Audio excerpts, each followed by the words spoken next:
Howard Zinn. Tell us about him. Tell us about Columbus Day, how it began, and why all Americans have got to take up this battle. Well, absolutely. You know, Howard Zinn, now remember, he's a self-declared anarchist and Marxist. And he wrote a book which was really to destroy America. And it was called The People's History of America. And unfortunately, that book, he decided to go after our country by first starting with Columbus and fabricating lies and all types of misstatements about Columbus. You know, you'd want to say almost that he was a novelist the way he wrote, but he really did it with a purpose. He started with Columbus to attack our country by taking the recognized basis of Columbus's history and distorting it to make him look like he was this atrocious person that invented slavery, that did all kinds of atrocities that were just not true. And that's been totally disproven by many scholars and books since that time. But what's most unfortunate, Bill, is that book and his teachings have been in the millions throughout our school system. And there's even something to this day called the Zinn Education Project that the NEA and lots of schools and curriculums are adopting, and they continue to perpetrate this America haters' lies about this country.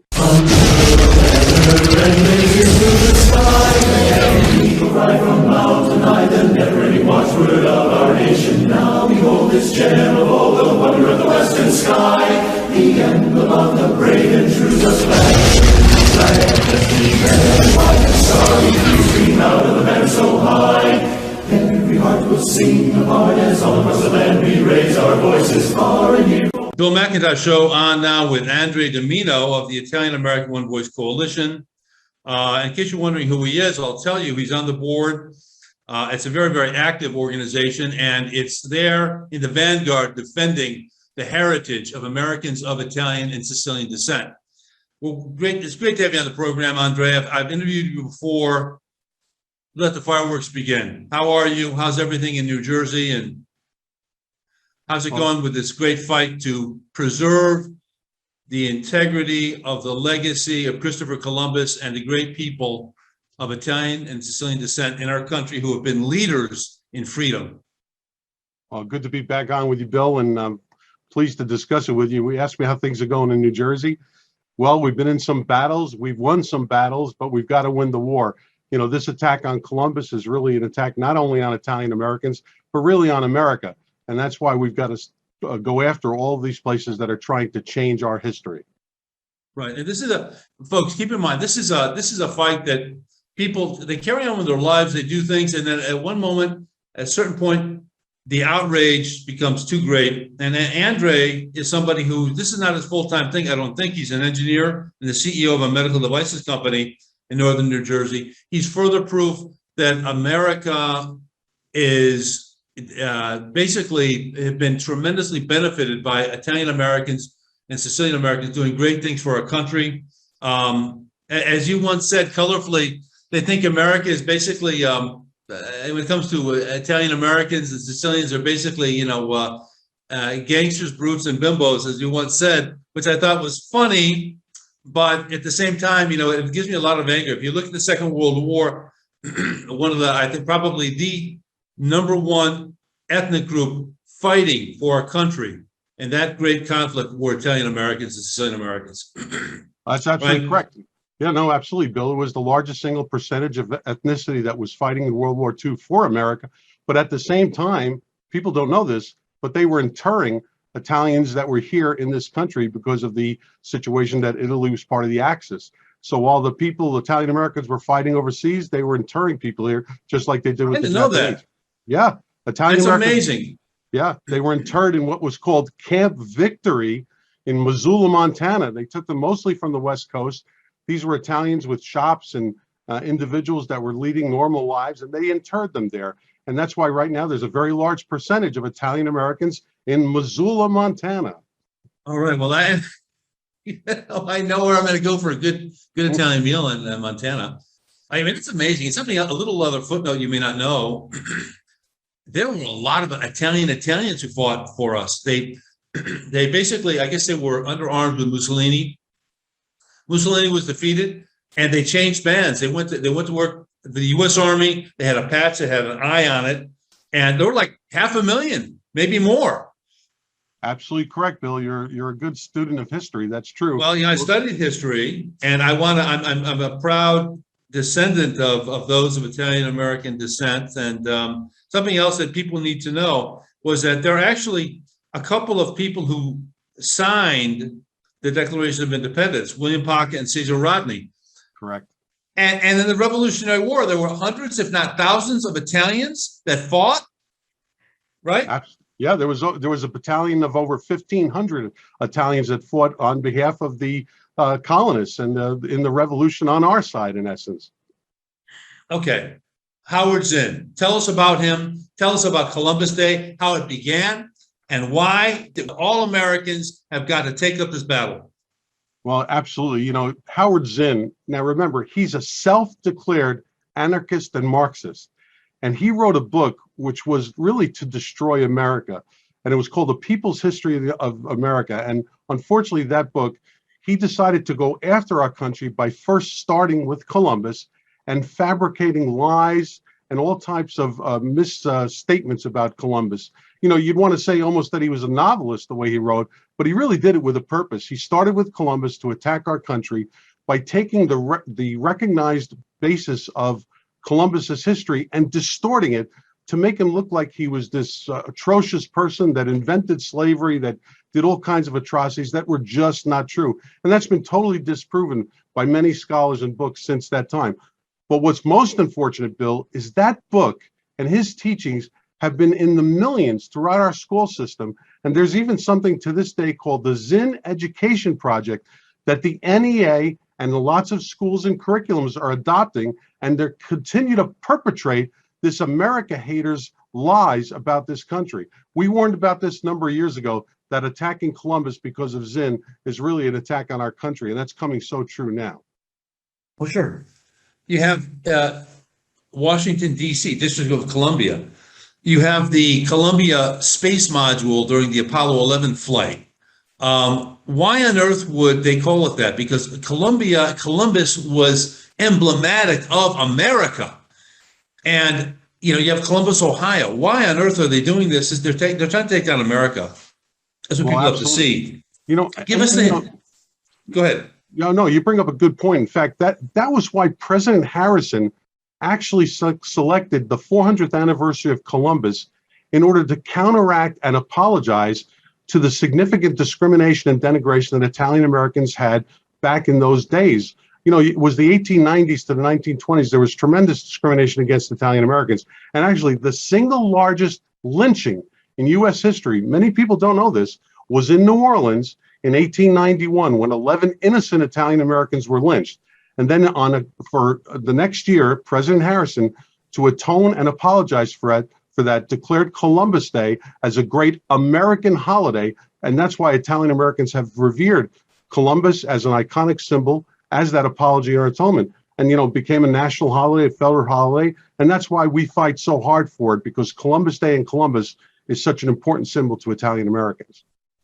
Right. I want to give you an opportunity to give us the historical context for 1492. Yeah, well, if you got to realize, of course, that Columbus was seeking out a route to India and the Far East as a trading route. He was a great navigator. He was also a man of religion, a Christian, and he set sail to find that new route. He ended up, now people say he didn't discover America. Of course not. He didn't discover America, but he landed in this part of the world, in the Western Hemisphere, and he landed on the island. And then because from that time, from 1492, he opened up the route with his 4 additional voyages and then all the colonization that occurred after him. So it was like the moon landing of our time. It was really an incredible feat for him to go across the Atlantic, uncharted waters, and then to be able to land in this area and then help to colonize it with his voyages and subsequent voyages. So that's why, many scholars consider Columbus to be the most important person in history, because he united the continents, he united this world. And in essence, that's probably why some people are attacking him, because they're against Western culture and they're against what's happened to unite the world. And that's why, we're fighting as Italian Americans, but we're also fighting as proud Americans. Right. And so one thing I would say, I would differ with you on that one. I would say this, though. He is attacked, he's emblematic, and he's the one that brought the greatest man ever in history as a Catholic Christian. That's Jesus Christ. Correct. And he came there with a banner of Christianity. And Yes. Howard Zinn knew exactly what he was doing. He was an enemy. He had to have been against Christianity. And he attacks Columbus. He attacks the Europeans, the European incredible contribution to humanity. And, you know, we have this something that's called frequently the Colombo-American exchange. And what was it? Columbus's voyages brought European culture. They brought Christianity. They brought things like sugarcane. They brought things like a number of crops. Well, among them, of course, I believe was rice, sugar, as I mentioned, citrus. They brought domestic husbandry, cattle.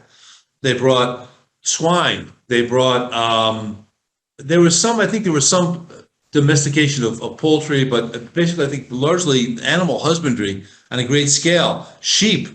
And they came to America, the Americas, and these domesticated animals found incredibly fertile terrain, and the populations exploded.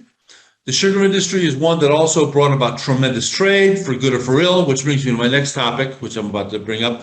But the Colombo-American exchange, which also created a new race of people, what they call the Creoles, or people, you know, basically of mixed race, of all races, Black, Hispanic, you know, European, of course, Indigenous, Oriental, all of them came together. And Christopher Columbus was the one that really was at the forefront of this. He was the beginning of it all. He was a catalyst. He was a great initiator.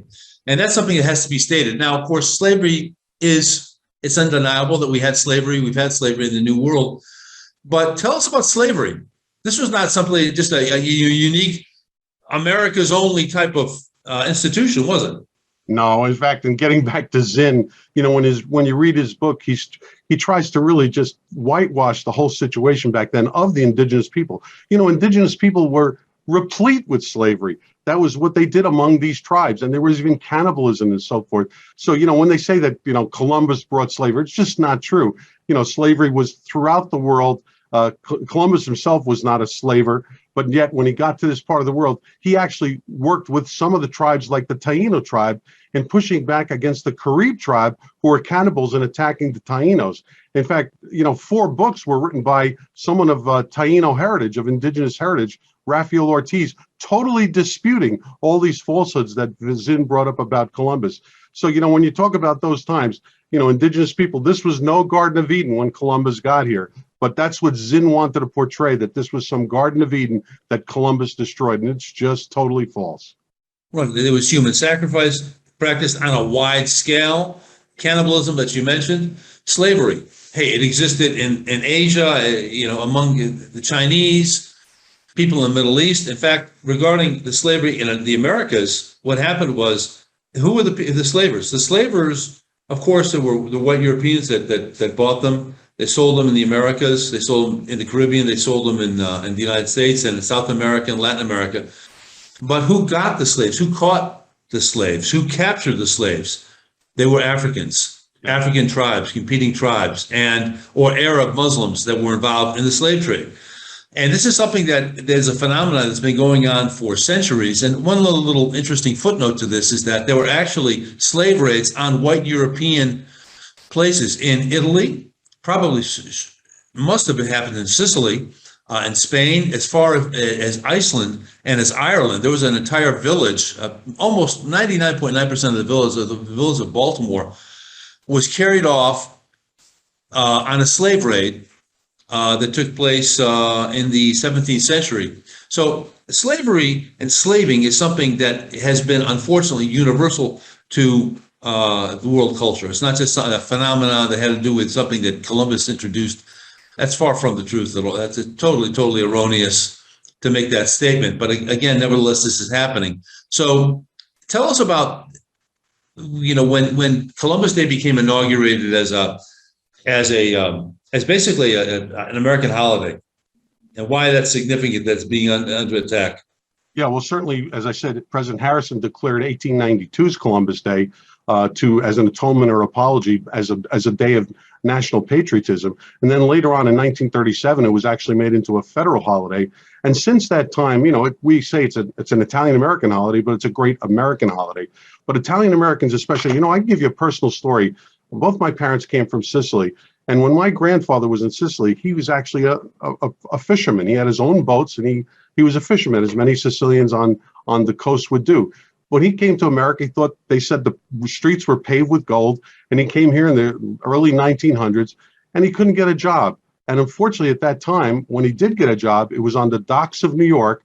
And when he got that job, he was paid less than any other ethnicity, including African Americans or blacks, because Italians were discriminated against between the 1890s and 1920s. But I can tell you this, Bill, when Columbus Day rolled around, that was a proud day for my grandfather. That was a day where he felt that he was connected. He was so happy to be American. He was so happy to be in this part of the world. But Columbus Day was that special day because of the Columbus parades, all of the celebrations, the feasts, and so forth. And that's why personally it goes back for me on a personal basis, but also for so many other people that have their ancestors that came here. And that was a day when Italian Americans were accepted and celebrated their patriotism because of that special day. So we can't give that up. And as Americans, we shouldn't give it up, because when you take Columbus down, you're actually taking away the basis or the foundation of our culture.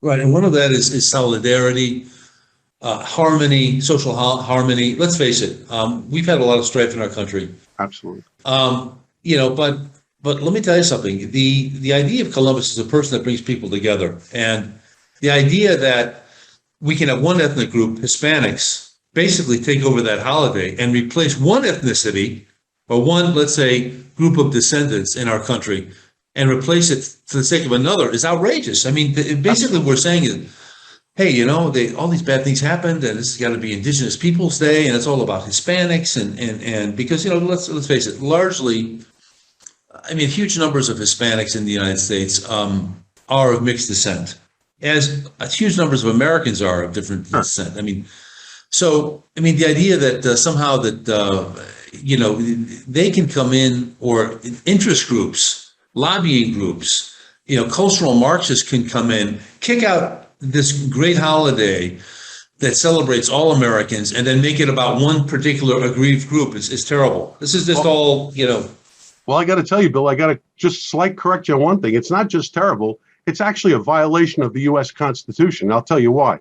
Italian Americans are a recognized group under the 14th Amendment of the Constitution. And therefore, that by substituting one group over another is discrimination on our Constitution. And we're actually using that. Our organization filed a landmark federal lawsuit against the town of West Orange, New Jersey, in federal court, because they took down the monument in celebration of Indigenous Peoples Day, and they took down the Columbus Monument. So we're suing in federal court, and because of our suit, which was instituted, there are now many other suits that are being proposed for the same reason. You really shouldn't discriminate one group against the other, but unfortunately, they're pitting indigenous people against Italian Americans, and it's just wrong to pit people against each other. We should all be united, just as you said. We're a country, or we're an experiment where everything was united. We should all be proud Americans first, and we are proud Americans first, but we respect our Italian heritage, and it shouldn't be taken away from us by these towns and cities. Amen. So tell us about the Italian American One Voice Coalition. Is it open to people who are not of Italian Sicilian descent? Absolutely, yes. We have a number of members that are not. And what Italian American One Voice Coalition, if you look at our mission statement, of course, it's to preserve and counteract the stereotyping and discrimination of Italian Americans, but it's also to all groups that are persecuted against. In fact, we worked with the Hibernians one time when there was an attack with respect to an artist that was depicting the Irish badly, and we work with the Irish groups and others as well.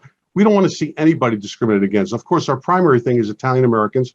Our group was founded 30 years ago by Dr. Manny Alfano, and we fight stereotyping, discrimination, and all types of abuse against Italian Americans, like removing our symbol, Columbus. We're dedicated to doing that in all phases of media and so forth. Just like you mentioned before, as I said, Italian Americans are the last ethnicity that it's okay to bash. Every time you see us in media, we're either bimbos or buffoons or mafiosos or mobsters, and that's just not right. Totally true. Among the people that I like to talk about are Joe Pistone, who worked as one of the most illustrious undercover agents for the FBI. He infiltrated organized crime. He infiltrated it, and he helped bring down tremendous numbers of people that were involved in, in organized crime. There have been so many outstanding Italian Americans and Sicilian Americans that the story needs to be told, and it's not being told. Unfortunately, we have this fascination with the mafia, but it really takes away from the great Americans like Rudy Giuliani, who basically saved New York. New York was going down the drain. Absolutely. And he did so much to help that great city. And as you know, he was a mayor during the 9/11 attacks. He's a man of great leadership. But that's just two great Americans of Italian and Sicilian descent. There have been so many, and the Italian American One Voice Coalition is one that is basically in the leadership to promote the idea that this ethnicity has done great things for our country. Well, I want to say to you, Andre, thanks so much for being part of the Bill McIntosh Show. Hope to have you on again. We've got to get organized. I hope we can find with your organization a way to channel the outrage that a lot of people feel about this attack on Columbus. What can they do locally to fight this fight? Well, that's a great point, Bill. And we're really so pleased. For example, we had a great example of that recently where the Randolph school system was changing Columbus Day to Indigenous Peoples Day. And we had the local residents from the town of Randolph come out. We had about 150 at the first meeting, and then we called a press conference. We had a bunch of people came there, and then emergency meeting was called, and over 400 people showed up and spoke for 3.5 hours. Or that you actually never set foot in a Randolph school because Italian culture, history, or heritage is not anywhere in the curriculum. Show other districts you are objective and balanced and open-minded. Correct your procedures and be transparent. Be truly inclusive. Stop pitting one group against another. Rightfully celebrate indigenous people. It's time. On the days already dedicated to them. Mr. Pirro, and rescind your vote on the Columbus Day name change. I call on you to restore the second Monday of October permanently to Columbus Day. Mr. Pirro, that's time. And the Italian. We're going to ask you to respect the clock, please. I call on you to respect our civil rights, and I ask you for an apology to the Italian Americans. And we got the school board to change it. Oh, wow. We got it back on the calendar there, and we're doing that in other places. So what your point is very well taken. We want everyone to join with us. When you see them attacking Columbus, they're really attacking the foundations of our culture, not just Italian Americans, but America. So stand up, join with us, and let's push back. We're doing it at the school boards. We got to do it at mayors and council meetings. We're doing it at state legislatures. Fight for Columbus, fight for America, and be there to support the Italian American One Voice Coalition and anybody that speaks out against the foundations of our heritage.